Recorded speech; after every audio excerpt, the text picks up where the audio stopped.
Ay mga kalodi, good evening mga kalodi. Maulan na naman dito sa amin sa Bigabay, Balabagan, Lanao del Sur.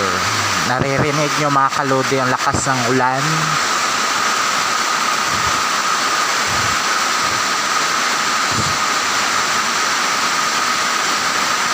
Ayan, naririnig nyo mga kalodi. Ayan, ang lakas ng ulan dito mga kalodi. Baka may bagyo na mga kalodi. Baka nandito na yung bagyo. Lakas ng ulan mga kalodi. Kanina to na-start mga around 11